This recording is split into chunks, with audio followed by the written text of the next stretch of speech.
Prezados ouvintes, sou Alexandre Alves e esse é o Panorama, o podcast da Escola de Comando Estado-Maior do Exército, produzido pelo Observatório Militar da Praia Vermelha. Aqui você ouve temas ligados à defesa, aos conflitos bélicos, à geopolítica e à estratégia. O podcast de hoje tem por objetivo divulgar alguns dos trabalhos de conclusão de curso dos nossos alunos elaborados na Escola de Comando Estado-Maior do Exército. Neste panorama, nosso enfoque será sobre a temática da liderança e teremos como convidados os majores Muniz, Anelli e Eber. Gostaríamos de passar a palavra aos nossos convidados para que eles falem um pouco sobre os temas que cada um pesquisou, bem como sobre as principais motivações que os conduziram durante mais uma pesquisa. Então, meu trabalho ele versou sobre a importância da inteligência emocional para a liderança estratégica militar, né, no contexto do conceito operacional do Exército Brasileiro. Então, nesse momento em que o Exército vive esse processo de transformação, né, iniciado já no ano de 2023, com o lançamento do conceito operacional do Exército Brasileiro, né, operações de convergência, e agora, em 2024, com a publicação da concepção de transformação da força, o desenho da força para o ano de 2040, julguei como bastante interessante observar como a teoria da inteligência emocional, né, pode contribuir, né, para o desempenho profissional daqueles que vão direcionar a força. Né, e particularmente agora, a motivação pessoal para isso, justamente por agora, cursando, né, aqui os cursos da ECM, poder projetar um melhor assessoramento para esses líderes estratégicos. Seu trabalho, Anelli, por favor. Já o meu trabalho, ele versa sobre a liderança militar com base na ética. Nós estudamos 5 variáveis que impactam na manifestação desse fenômeno: a ética, a moral, as crenças, os valores e as normas. Destaco aqui a importância da ética para o militar brasileiro. Não adianta o militar brasileiro ter todas as competências de liderança, que ele irá se manifestar bem, se desenvolver bem na liderança, se ele não for ético, se ele não estiver alicerçado nos valores que a nossa instituição prega, dirigindo o seu comportamento. Além disso, a minha motivação, ela surgiu, uma das motivações que eu tive para pesquisar mais esse trabalho, foi a questão de eu ter comandado por 2 anos uma subunidade. Nessa oportunidade, com mais de 200 subordinados, eu tive erros e acertos, e isso me indicou a importância de eu crescer e me aprofundar mais nesse assunto. Ok. Eber, por favor. O meu trabalho ele versa sobre as competências da liderança estratégica militar. Então, como motivação, eu tive que, ao longo da minha carreira como comandante de esquadrão de cavalaria mecanizada, eu sempre tive a oportunidade de exercer a liderança direta.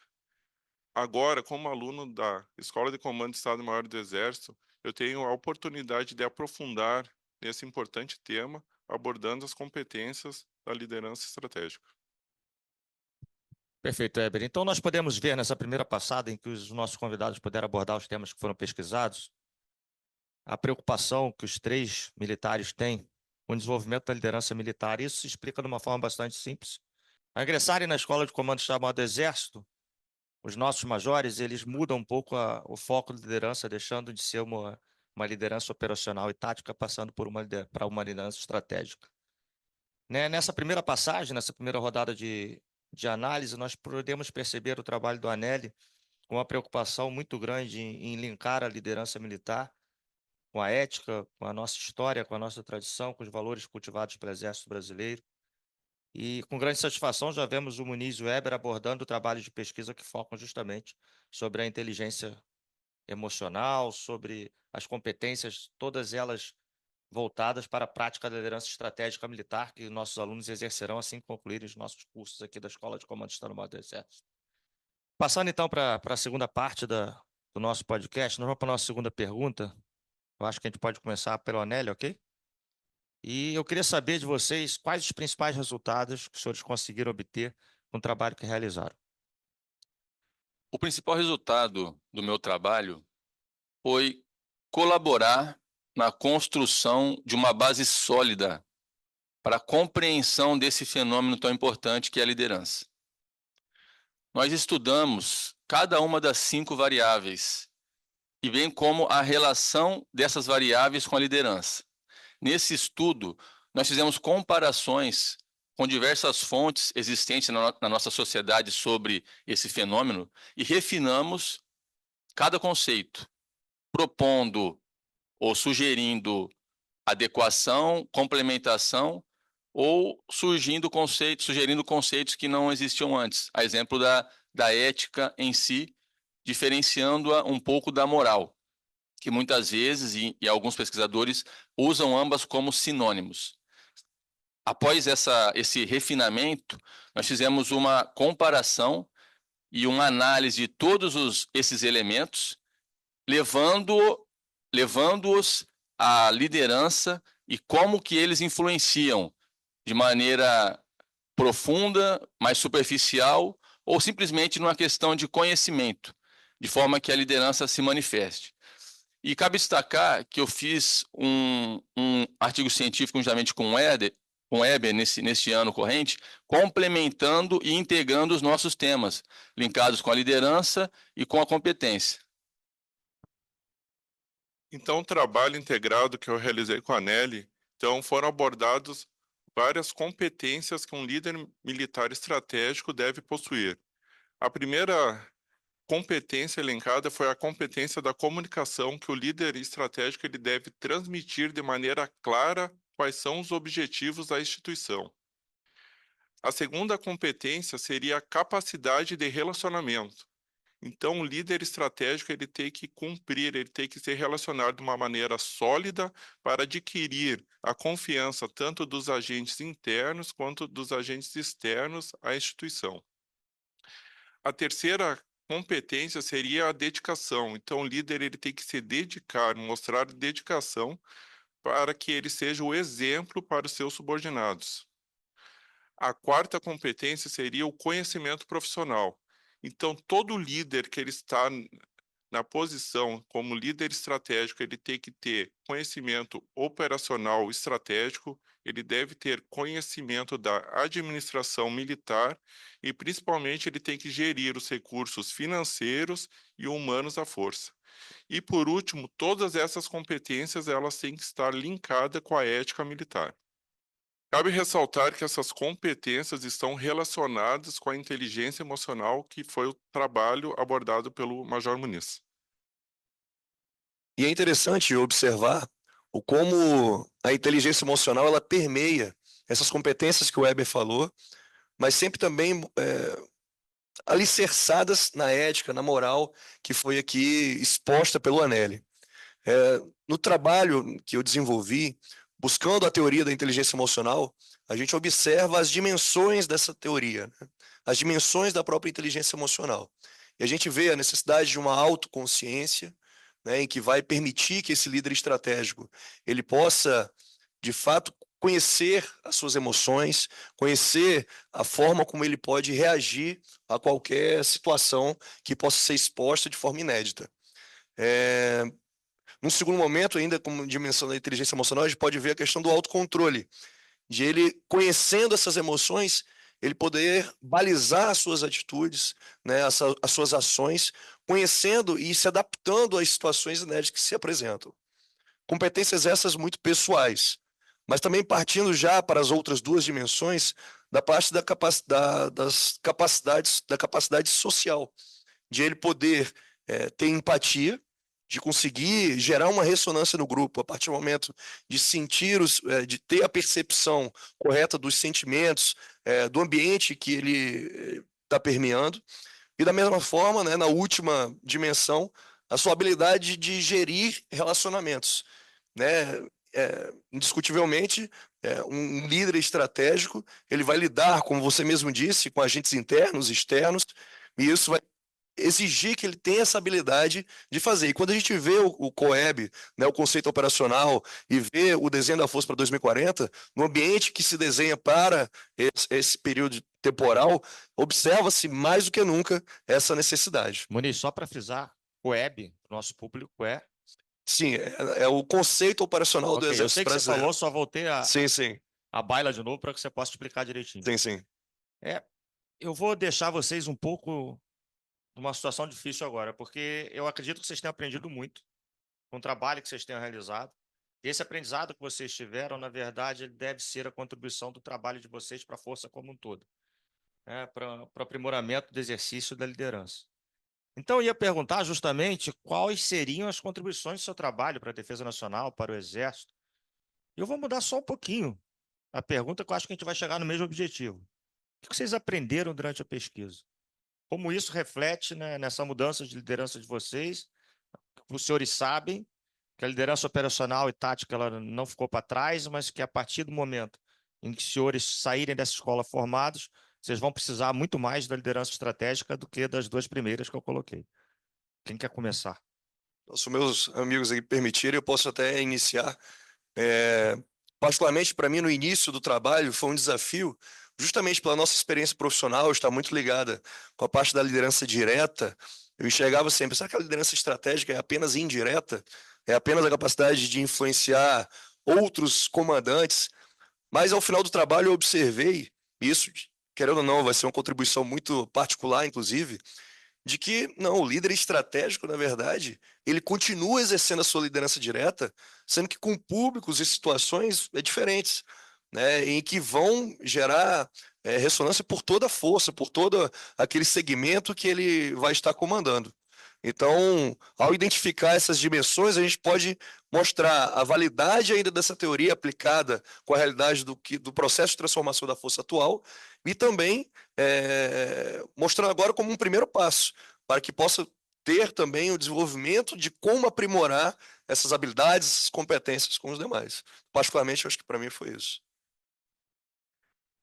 Bem, no meu caso, ao começar a estudar a liderança e ter contato com várias fontes de consulta na nossa sociedade, em outros países, inclusive, eu verifiquei a importância de se estudar e se aprofundar mais no fenômeno, porque ele está inserido dentro das ciências sociais. E se a sociedade muda, alguma variável muda, alguns preceitos, alguns fundamentos podem ter alteração. Então, eu comecei a me debruçar e gostar muito desse tema da liderança. E o meu trabalho, ele é importante, faz muito sentido para mim, porque eu gosto de entender a essência das coisas. Eu acredito que se uma pessoa ela é líder, as suas atitudes, o seu comportamento vão agir como líder, vão demonstrar essa liderança. Ao passo que se uma pessoa apenas ela decora procedimentos, ela pode contrariar inclusive as competências da liderança, como a coerência. O subordinado ele pode olhar para esse líder e ver que ele não crê e que ele é um impostor naquilo que está fazendo, ele não está sendo sincero, honesto, e aí perde-se a questão da liderança.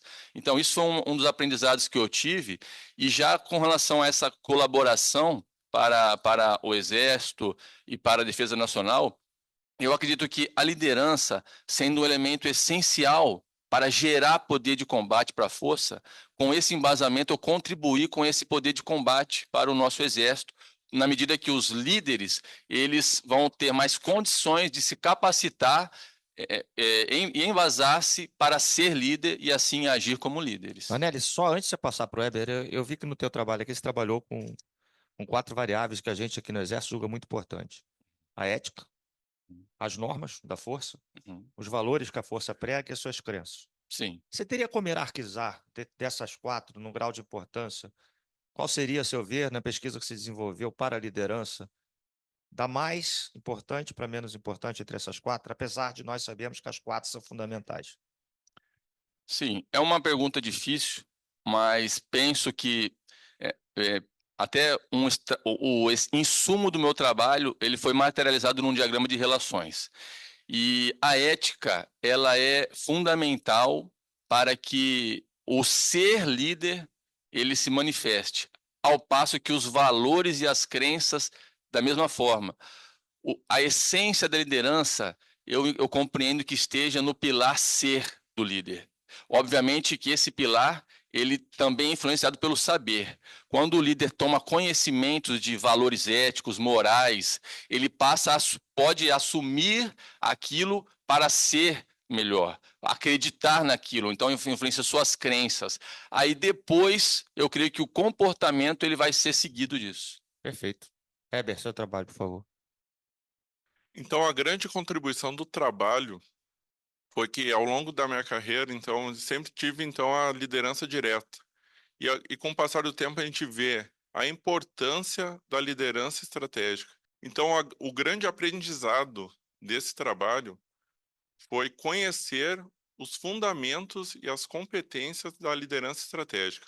Verificar qual a grande importância de uma boa comunicação, de um bom relacionamento, tanto com o público externo e principalmente com o público interno à força, da importância da dedicação do líder militar e principalmente todas essas competências elas têm que estar calçadas, baseadas na ética, no pundonor militar e na integridade.